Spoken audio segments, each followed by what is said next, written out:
તો નમસ્કાર મિત્રો, વિડીયોમાં પણ તમારું સ્વાગત છે। અને મિત્રો આજે બધા જ મિત્રોને હેપી ઉત્તરાયણ। અને તે સાથે મિત્રો આજે તહેવારની રજા હતી એટલે આપણે કામ પર ગયા નથી અને ઘરે જ છે, એટલે એવો વિચાર આવ્યો કે આજે તો તમને બગીચાનો પણ નજારો દેખાડું। તો મિત્રો આપણા ઘરના સામે જ આજે નાનો એવો બગીચો પણ આપણે જોવાના છે અને આંબો ફૂટી ગયો છે અને હવે થોડાક સમયમાં તેમાં કેરી પણ આવવા લાગી જશે। તમે જોઈ શકો છો કે મિત્રો આંબો પણ ફૂટી ગયો છે। તો મિત્રો જે લોકોને પણ આ કેસર કેરી ખાવી હોય એ લોકો કોમેન્ટમાં ઓકે જરૂરથી લખી નાખજો। અને મિત્રો આજે તમને એવા ઝાડ વિશે પણ માહિતી દેવાનો છે કે તે દરેક હિન્દુના ઘરમાં પણ હોવું જરૂરી જ છે। અને મિત્રો તે છોડનો કેટલો ફાયદો છે તે જાણશો તો તમે પણ જાણતા રહી જવાના છો। અને મિત્રો આ વિડીયો પણ તમે છેલ્લે સુધી જોજો અને જલ્દીથી અમારા ચેનલને સબસ્ક્રાઇબ કરી અને બેલ આઇકોન બટન પણ દબાવી દેજો, જેથી કરી અને આવનારા નવા વિડીયો પણ તમને રોજના જોવા મળી શકે। અને મિત્રો આ આંબો છે તે પહેલી વાર જ ફૂટ્યો છે, એટલે તેની કેરી મીઠી હશે કે ખાટી તેનો કોઈ અંદાજો નથી। અને આમાં કેરી કેવી પાકશે અને કેવી લાગશે તે પણ તમને આગળ વિડીયો જોવા મળશે। અને તે સાથે મિત્રો સવારના 9 વાગ્યાનો નજારો છે અને તમે જોઈ શકો છો કે કેવો ઠંડો અને એક નંબર વ્યૂ પણ દેખાય છે।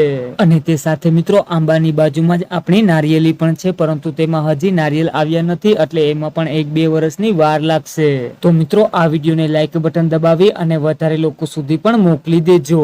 તો ચાલો મિત્રો તમને સામેની સાઈડે એવું ઝાડ બતાવું કે તે ઝાડને ઉગાડવું હિન્દુ ધર્મમાં કેટલું જરૂરી છે એ પણ તમને આજે આ વિડીયોની અંદર તમને જાણવા મળશે। અને તે સાથે મિત્રો આ નાના બગીચાની અંદર એવા ઘણા નાના ઝાડવા છે કે તે ઘણી બધી બીમારીઓને પણ ઠીક કરી શકે છે। અને મિત્રો આ અમારા બગીચાનું પેલું ઝાડ છે કે જેને ફૂલ ઝાડ તરીકે પણ ઓળખવામાં આવે છે।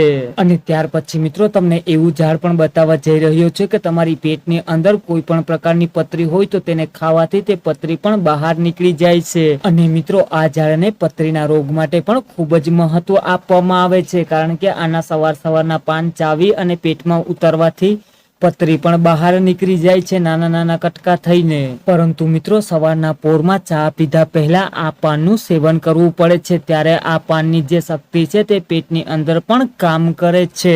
અને મિત્રો બીજું ઝાડવું એવું શક્તિશાળી છે કે કાનમાં કોઈ પણને દુખતું હોય અથવા તો કાનમાં રસી હોય, ઓછું સંભળાતું હોય તે લોકો માટે પણ ખૂબ જ ફાયદાકારક છે। અને ત્યારબાદ મિત્રો આ ઝાડને છે તે ભાંગરાના નામથી પણ ઓળખવામાં આવે છે, જે કાનના દુખાવાને ચૂટકીઓમાં પણ મટાડી દે છે।